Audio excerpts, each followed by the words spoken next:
Hi guys यो video चाहिँ म तपाईँहरूलाई चाहिँ आइएल्सको एसेको इन्ट्रोडक्सन कसरी लेख्ने भन्ने कुरामा सर्टकट इन्फर्मेसन दिँदैछु है।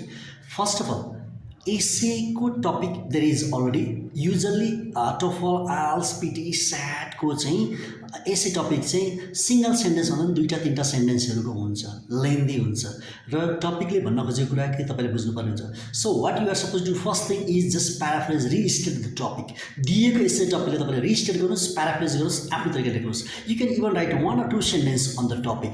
त्यो टपिकको ब्याकग्राउन्ड सेन्टेन्स तपाईँ एउटा दुईटा पनि लेख्न पनि सक्नुहुन्छ है, but do not make it over lengthy. So first thing is paraphrase restate the topic, दिएको टपिकलाई रिस्टेट गर्ने, then your proposition your thesis point of view specially in argumentative essay discursive एसेमा तपाईँले आफ्नो प्रपोजिसन तपाईँ एग्री गर्नुहुन्छ disagree गर्नुहुन्छ अथवा यु हेभ ब्लेम भ्यू के छ भन्ने कुरा लेख्नु होला।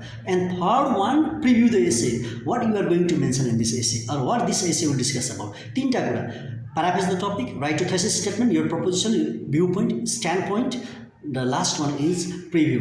यो एसेमा तपाईँ केही कुरा लेख्न गइरहनु भएको छ भनेर तीनटा कुरा लेख्नु तपाईँको essay will be one of the best. Thank you.